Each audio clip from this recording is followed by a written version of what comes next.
Hello, everybody. Welcome to the Yankee and the Brit. I'm the Yankee Jay, and this is my boy Matty the Brit, and we're here Hey guys. to review the Super Bowl. All right, Yeah, we Matty, are. this thing was crazy. I'm excited about this new venture with you with the Yankee and the Brit. And how about you just kick off what you've seen going on in the Super Bowl? Yeah, well, uh I just thought the Chiefs were awful to start with. Like I thought when I was watching it the first time, I was like, oh, Tampa, they've played really well. Brady's the GOAT, he's played really well. And hey, don't want to take anything away from them. Their defensive line was awesome. Brady almost metronomic, passing it to his weapons. Their secondary made plays when they had to, but I've just watched it back on the 40 minutes NFL Game Pass, and you kind of see that the Chiefs just didn't show up, kind of. So I've got recorded 5 big time drops that I've seen, which kind of show it, and that's Hill missing one in the first quarter, uh, Kelsey in the second quarter, and then the drop by Robinson in the end zone on Patrick Mahomes' little floaty thing. And then when Patrick Mahomes throws parallel to the ground, like the guy is actually, this shows how much he's been running for his life and what a talented quarterback he is. The guy is parallel to the ground and it hits the guy's face mask. Now, I understand he got a tip on the way through. Well played by the secondary for getting the tip. But if it's hitting you in the face mask, you've got to catch that ball, I'm afraid. And, Crazy you know, stat for you, quick, just to add on to what you're saying. Patrick Mahomes ran 497 scramble yards before throwing the ball or being sacked. yeah, that was honestly, and what was it? He got pressured 29 times, which is 52% of his dropbacks. Like, how? So they had 3 offensive linemen injured, right? 3 offensive linemen are out of the game, and that's sad. But what are offensive linemen doing to get to the NFL if they're letting them get 29 pressures on their quarterback? That's ridiculous. Mahomes is running for his life, and there's been a lot of slating of Mahomes in the media so far this week, and it doesn't sit well with me. I don't like it. He played really well. I thought. I can't see how he personally could have played any better. Really, he didn't make too many mess ups himself. He's still playing with that broken toe as well. I just want to get your thoughts on that. I think, honestly, so in the first quarter, in the first drive, he was real shaky, Mahomes, right? He Yeah, overthrew Miller, missed him when he was wide open. Okay, not a big deal. But then you're right. He's diving like Superman. I think it was Kelsey he hit in the face, right? no, it was had like a Oh, backup no, running that back. was I the other think play on the third that down. was the other Kelsey play. has to make that catch. I know it Yeah, was a hard catch, but he has to make that catch. But Andy Reid did not help that offense at all no, because Todd Bowles is playing cover 2 the whole fucking game. 2 deep yeah, safeties, and the only way to get a team out of cover 2 is to run the ball. yeah, You yeah, have and to get one of those safeties to come down. And when they did it on, what is that, Thanksgiving weekend, they fucking lit them up. They yeah, lit that defense up because they had that one safety come down, but they let them play with 2 safeties and in a zone defense the whole game. Todd Bowles only rushed 4 or 5. And when he did blitz, he dropped guys like JPP and stuff back into coverage. So I don't know. Shaq Barrett was a monster. JPP was a monster. Dominican Sue had a great game because he was yeah. always in his face because Andy Reid refused to run the ball 35 times. Yeah, well, let's be real. Like the Tampa Bay defensive line, when we were doing this on the NFC North Facebook page. So we have been doing this for a while, like us two together, but we've decided to do it as a YouTube channel together now. But when we were talking about that on the NFC North, we were saying that Tampa have a defense that everybody's kind of sleeping on. I was going back and watching some of those videos that we've been doing, and we were saying like Tampa has a defense that people haven't been rating. People have been saying their secondary's too young, or their defensive line is a bit too old. They've only got Shaq Barrett. And like as they've gone through the playoffs, it's just not true. And that's not the only part of poor coaching that Andy Reid did during that game. It was pretty appalling. Like the coaching staff were not good, which is weird to say about them. And we have the final drive of the first half where you're behind the game, just get inside, get back in the locker room, readjust, don't take timeouts and stupid stuff like that. You text me saying that's going to bite Tampa in the ass, like taking those timeouts, bite Kansas in the ass, taking those timeouts. And you were right, man. I looked at my wife and I Yeah. said exactly that. I said, this is what happened. And it's funny because I said, that timeout's going to bite him in the ass. And I looked at the TV and I literally said, that was fucking stupid, Andy. And they run another play. I said, call that dumbass timeout again if you want. And he fucking did. It was the second one. He yeah, doubled it was the down first one. I was like, I looked at my wife, and this is my exact words. I said, Brady is going to hit them with a dagger. yeah, the first one I was like, oh, that's Andy Reid, that's Kansas City, they're behind, they're playing. But then once he gets close to that first down, you're like, okay, maybe let's just get inside. Get inside, 8 points behind. You guys have Patrick Mahomes, and you've been coming back. You have a running back who can run the ball, and if you're 8 points behind, then you can still use the running game. You're fine. You're not in deep trouble there. They then go 21 to whatever the score was at the time, and it's just like, well, this is stupid because now you've got to throw the ball, which allows them to be in cover too, and they don't help the offensive line. That Kelsey didn't seem to be ever dropped into block. They were still like, oh yeah, let's just throw it to Kelsey, throw it to Tyreek Hill, and you think, well, why doesn't Kelsey block like just for a few plays, just to give them some help, and then you can throw it downfield, you can do whatever you want, and then quick throws, just anything to bring that second safety down. It's awful. Yeah, you got to run the ball too. Like, even if you're not getting any yards, you got to run the ball 25 plus times just to keep them honest. And then by playing cover two, they're always looking at Mahomes in zone, so he can't scramble like he wants to. And this is hindsight and revisit it, this is whatever. But when that offensive line problems, they shifted the offensive line around, moving the right tackle to left tackle. You know what I mean? Would you have been better off just leaving the right side alone and putting a shitty left tackle at left tackle and only worrying about one side? Do you know what I mean? Just always run right. Plus, Kelsey had a big game. What was it? 10 catches, 130 yards, but they were all empty calorie yards. Gronk's 67 yards were way more impressive than Kelsey's yards. And so if you've watched Tom Brady over any time in 20 years, at the end of that half, right? They get close to the first down. They call that, Reid calls the timeout. Yep. If they get that first down, Brady's going to run to the line and take a shot. Mm-hmm. And that's exactly what he does.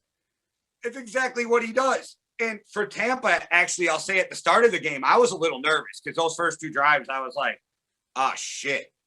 They weren't looking that great. But then I hate to give one guy too much blame or credit.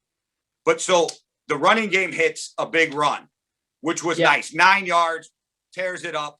Then the energy from Antonio Brown on that first catch of his, I think it did a lot for that team.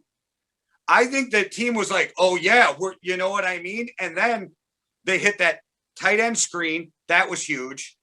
Another couple big runs. And because of those big runs, if you watch on that Gronk touchdown, when he comes across in motion, Sorensen bites on that play action, leaving Gronk wide open, which that's a run pass option. Brady chooses to throw it.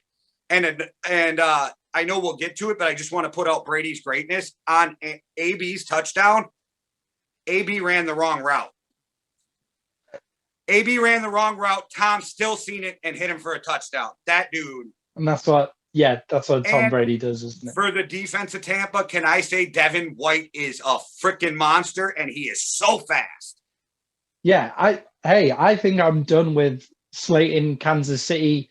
I'm sure they'll be back, but I've just got one last thing to say on it, and that's maybe there's a reason Bieniemy didn't get a head coaching job this cycle. Like, everybody's like, oh, he's been so hard done by. Well, from what you see in the Super Bowl, the offense was stuttering. It wasn't right. And the defense weren't good. They gave away 31 points, but the offense weren't good. We all know that their defense is their weak point. and they can't defend against the run, but their offense didn't do anything. And there's a reason that Eric Bieniemy hasn't got a head coaching job in the NFL yet, and that could be it. That's part of it.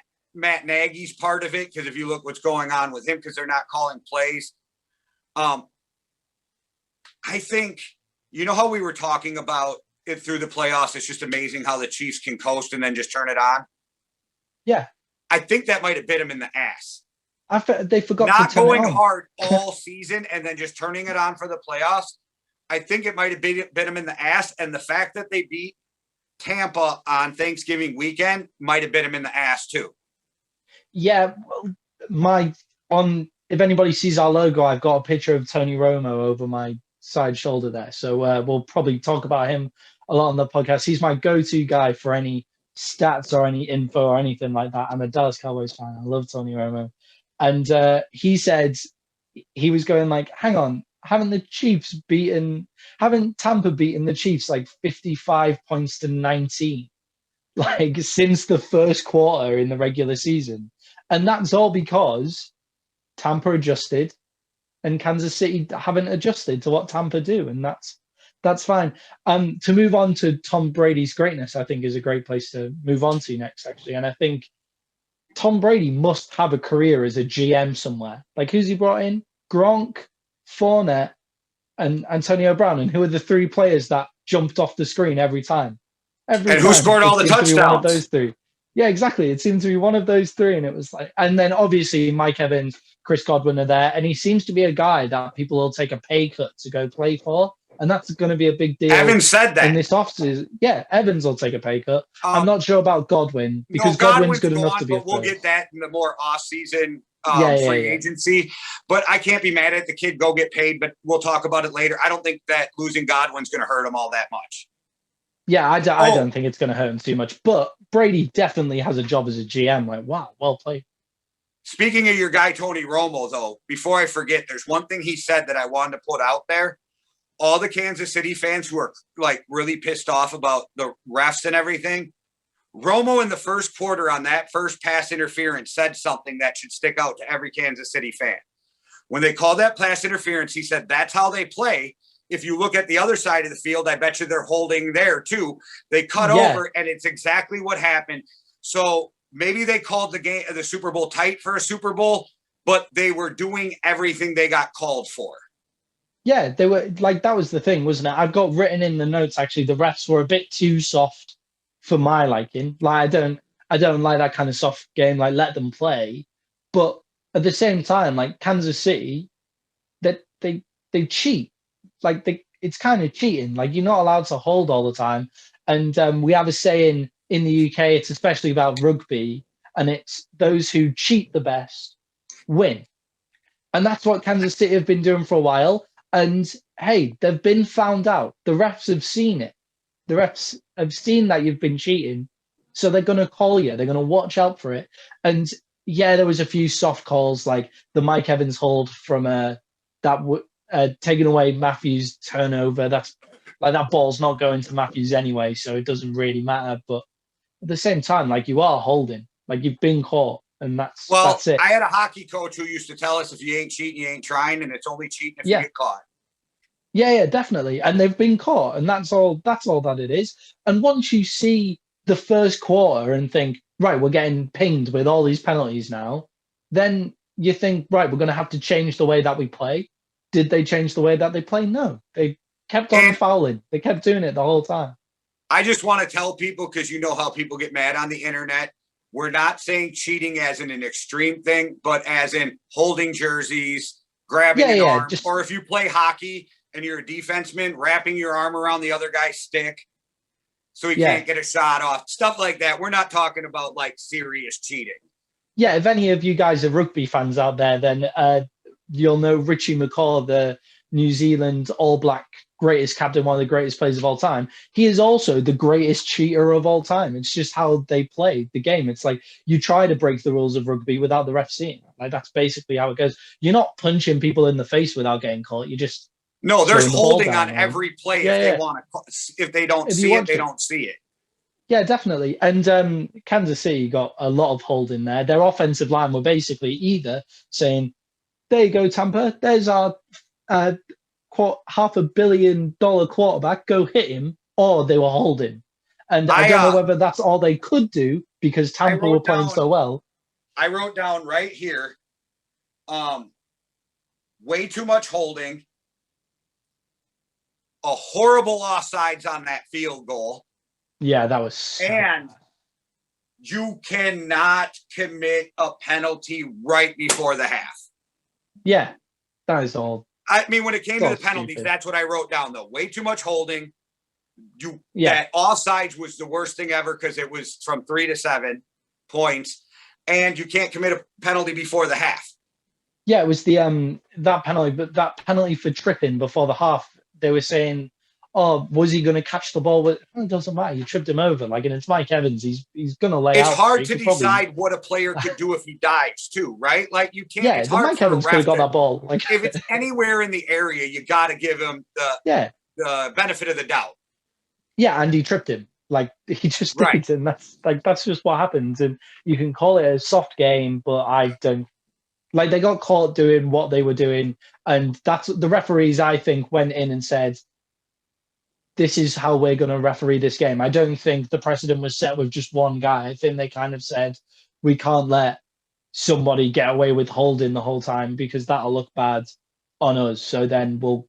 They usually do let them play more in the Super Bowl.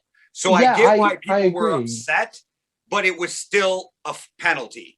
You know what I mean? I know exactly what you mean. Yeah, definitely. And if you're upset about Kansas City getting beaten because of penalties, well, you got absolutely hammered in every area of the field, so it doesn't really matter anyway. Like, I can't think of an area of the field where they played better than Tampa. And Tampa played as bad as we've made Kansas City sound, and they were pretty shoddy. Tampa played really well. So no, they made an amazing team look like shit. So it's well Tampa, and that offensive line and shit didn't help, and they'll get that better. Yeah. But just a feel good moment. So I didn't realize this over 20 years, but that was the first touchdown Tom Brady has scored in the first quarter of a Super Bowl, and how fitting it went to Rob Gronkowski. Yeah, also, I was saying Brady exactly the same thing. Is the first quarterback in Super Bowl history to go 80% with 3 touchdowns. He's just a pretty good quarterback, isn't he? Like, what else are you going to say about Tom Brady? Like, he's a very, very good quarterback. What makes him, in my mind, the best because of the rings, right? I said this before. I've seen Aaron Rodgers. He's way more talented with his arm. Dan Marino, way more talented with his arm. Patrick Mahomes, way more talented with his arm. Brady is such a student of the game that he knows what you're going to do before he even snaps the ball, and he's accurate. There's nothing you can do he hasn't seen, and that's what makes him the greatest is his preparation. And there's an old saying, preparation plus perspiration equals greatness, right? So you put in the time and the effort, and you get there.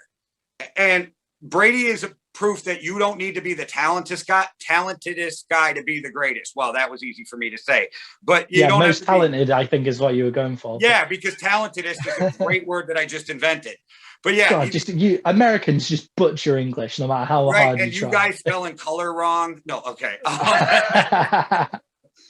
But no, Tom Brady's greatness is being overlooked again because the defense played so well.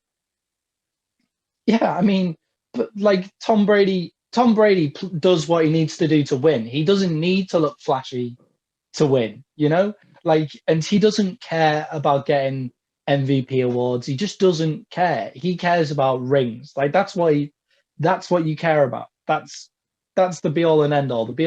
Who remembers the Super Bowl MVPs for every Super Bowl? Like I'm not entirely. I couldn't go back and do that, but I reckon I could give a good shot at every Super Bowl winner since I've been watching the game, you know. And that's where Tom Brady is winning. Like, and he's just a guy that just goes out there, does what he has to do, wins the game. And if it's his defense that has to win it, he won't throw interceptions. He won't throw takeaways to put his defense in trouble. And if he has to go and win it in a shootout, he'll go win it in a shootout. He beat the Chiefs in a AFC Championship game shootout as well. So, he can do both. And if they can re-sign Shaq Barrett, they're probably back I'm not saying you're going to the Super Bowl, but you're back in the contenders mix right away next year. They're in the contenders mix no matter what. That defensive line was awesome. JPP was unbelievable. Yeah, Shaq Barrett's the X factor. He's kind of like the Aaron Donald, where he's going to need 2 blockers on him, which leaves JPP and Ndamukong Suh to just tear up. And who's the other guy? The massive one. Did you know? I didn't until we watched the Super Bowl. Did you know JPP is 8-0 with 2 Super Bowl rings in the playoffs? Being a Cowboys fan, I'm very aware of how good. Okay, but I didn't realize he's never lost a playoff game. Yeah. Hey, I hate that dude. Honestly, the New York Giants, just those 2 seasons, they just hold that over Cowboys fans like it's nothing. Another cool stat before because I got some shit I want to say about Kansas City, but about Brady again. Yeah. He has more rings than any franchise in the NFL. He has more rings than, like, I can't remember exactly who it is, but it's something like the Chargers, Bengals. The Steelers have 6, Brady has 7. Yeah, but he has more than those teams combined. Oh, combined. He has more than loads of teams combined. He has more than the Cowboys. He has more. Yeah, the Vikings. There's loads of teams in there that you could. He has more Super Bowls than those teams. But as you would say, the Vikings need to get off the Super Bowl duck. Yeah, they need to stay. Yeah, they will get off their Super Bowl duck. The Vikings will eventually win a Super Bowl in your lifetime, Jake. Hopefully. I was just going to say, I hope it's in my lifetime. But what I think happened with Kansas City, besides being shaky, is I'm not blaming Tyreek Hill at all. It was a hard catch, but he has to make that catch by the end zone. Yeah. He has to. That changes everything at that point in the game if you make that catch. You had to settle for... They weren't there to play. They just weren't there to play, and that's all that was. They suffered from one type of pressure, which was Mahomes getting pressured the entire time, and then they kind of lost it in the big occasion as well, and you just don't expect that from them, and I'm sure they'll be back next year, and all this talk of, we've lost our offensive line, we've lost all of this, and then people still saying they're going to hammer them. Like, that makes your mind go off the boil a bit. And look, I am a firm believer. If you have Patrick Mahomes, Tom Brady, Aaron Rodgers, you always have a shot of making it to the playoffs. Yeah. And the Giants have proved all you got to do is make the playoffs and get hot at the right time. The Packers were a 10-6 wild card team when they won the Super Bowl with like 11 or 15 guys on IR. So it's just about hitting that stride at the right time. I don't think the Packers have done a lot of service, and I don't think that the Chiefs helped Mahomes on the defense, but they couldn't. Now, where the Packers a different story, now they can. Somehow they re-signed Kelsey and Patrick Mahomes and still have a bunch of fucking cap money. I don't know how that works, but they got to do something with the offensive line and defense. But they've done everything they needed to and already have a Super Bowl and 2 appearances. This team, I don't think you have to keep winning Super Bowls to be a dynasty. You have to get there and win majority of them, right? Yeah, they'll be back. I think this is still the beginning of a dynasty for the Chiefs, though. I think this is a team that, as long as Patrick Mahomes and Andy Reid are there, are going to have a shot every year. Yeah, they'll definitely be back in the game. And I think the AFC isn't going to be as hard as the NFC next year. Like, when you think about it, this season, the AFC has been full of great teams. Like, all the best teams in the division been in the AFC. The Bills, Ravens, the Browns, even all great teams have been in the AFC this season. Like, the Steelers went on the longest run of being unbeaten and stuff like that. But the NFC this year is going to be much harder, with Stafford getting a place in the Rams and Rodgers still there. Wilson probably won't be getting kept down, and Watson probably ends up loads with and loads and loads of quarterbacks now in the NFC who are like, we need to prove ourselves. Come on, let's do this. And will Tampa Bay be back? Whereas I'm more convinced that Kansas City will be able to beat their division and come back and be in the Super Bowl. But that being said, I do think that Tampa are more of an offensive juggernaut than the Chiefs. Having watched it again, you kind of sit there and you're like, well, like they've got much more depth at receiver. They've got a better offensive and younger offensive line, and they've got a running game. And they won the Super Bowl in COVID with no preseason. Yeah. And are the Bucks not a more offensive juggernaut than Kansas City? And they can defend the run.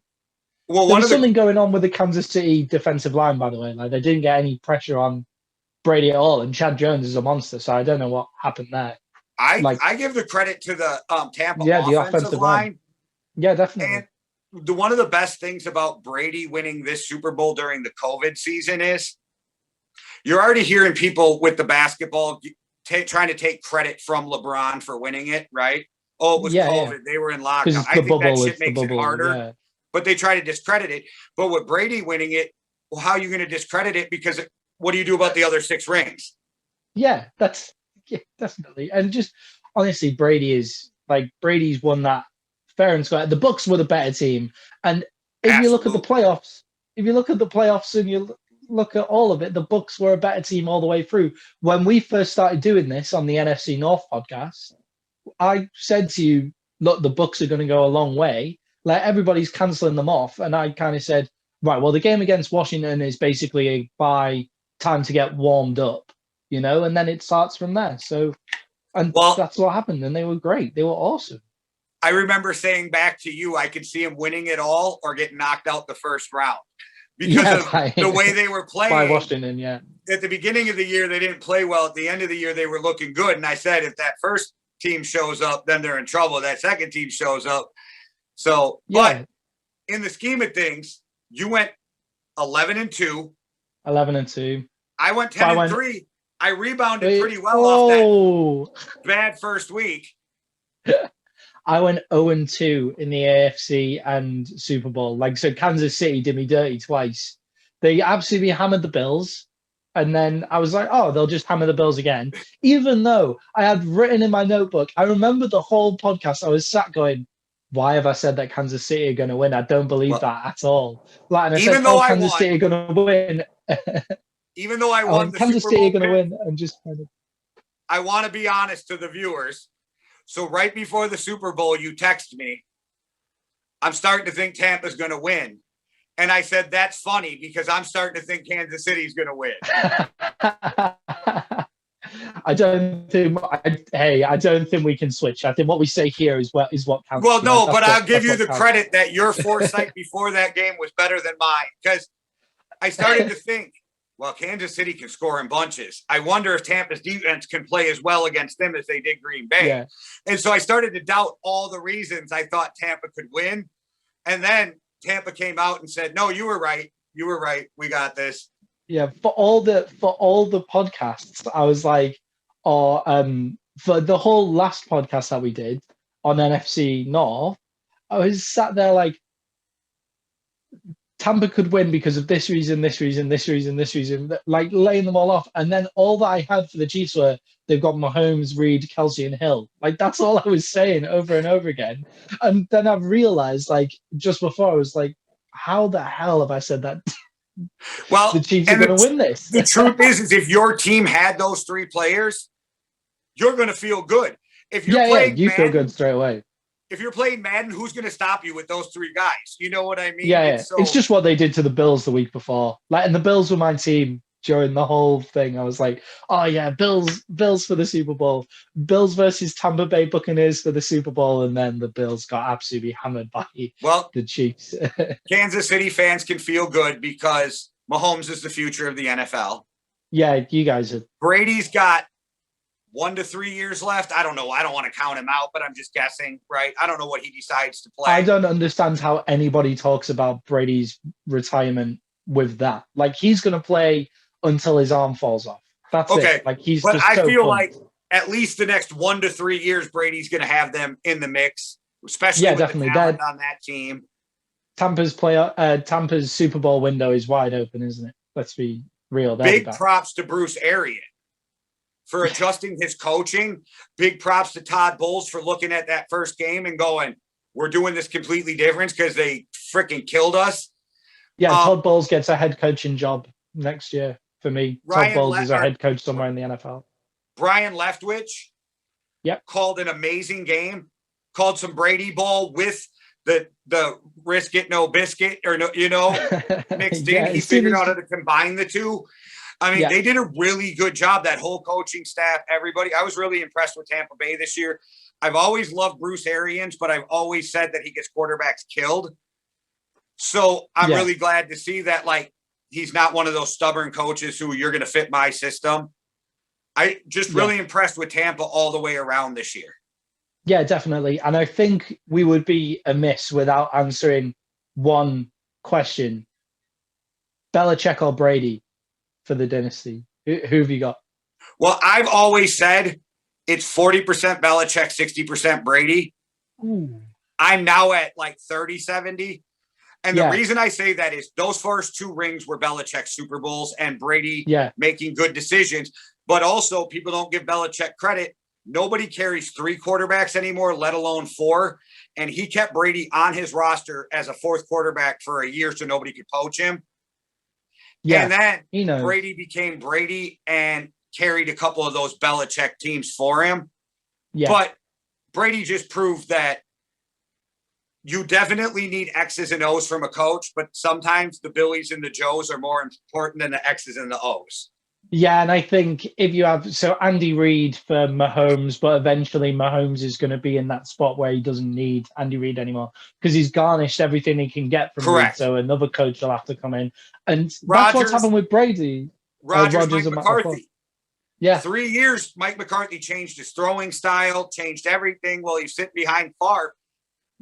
Rodgers isn't what he is today without McCarthy in the beginning, but now Rodgers is more of a reason for the Packers' success than McCarthy was. Yeah, definitely. And I just think who do you got sit there and, Brady or Belichick? I'm taking Brady. I think Brady has to get his props for making the Succaneers Super Bowl champions, really, doesn't he? He has to get his props. And I think he learned everything from Belichick and then carried Belichick's teams for him. And hey, maybe Belichick will come back. He'll get a decent quarterback. We'll talk about that probably next week. We'll play some quarterback carousel or something like that in the offseason. Well, then we'll be able to talk about where people are going to go. I hope Josh McDaniels at some point takes another head coaching job because I do have a question. Not that this is bad like Belichick Brady, but who is more to do with the offense, McDaniels or Brady? That's fair enough. That's like you, because I can't judge him on Cam Newton. It's a different kind of quarterback, and personally, I don't think Cam is what he once was, so that's different. But no, definitely. I think the moral of the story for the Super Bowl, though, is both of these teams are not going anywhere. They may not be in the Super Bowl, but they're going to be in the playoffs, and they're going to have a serious chance. And that's all you can ask for. It would be a massive upset if Kansas City didn't make it to at least the AFC Championship game. And it would be a massive upset if Tom Brady didn't take the Bucs to the NFC Championship game, barring, of course, injuries, weird Antonio Brown antics, getting himself in trouble in Tampa or something like that. I agree. Bar any of those things, they're back in those 2 games. I would almost be willing to bet if it was gambling that they both make the playoffs. Anything after that, though, this is the NFL. You never know when you're going to take a bad beat. But ask the Saints. The Saints. I always have to jab the Saints because of the skull curse I came up with. So, Yeah, great. Well, guys, I think we covered the Super Bowl. We'll be back with some more videos. There's going to be a lot of free agent talk. We're going to be getting to the draft. The NFL now is 12 months a year. So we'll be back at you with more videos. Keep checking us out. Please, if you're watching this on YouTube, subscribe and like on Facebook, like and follow, and please share. And if you enjoyed it, tell a friend to tell a friend. Anything for the parting words for everybody, Matty? Cheerio from the Brit over here. Cheerio. See you soon, guys. Well, there you go. And as you guys would say, Bob's your uncle. All Yeah. right, everybody have a great day. One world, one love. Deuces. Bye.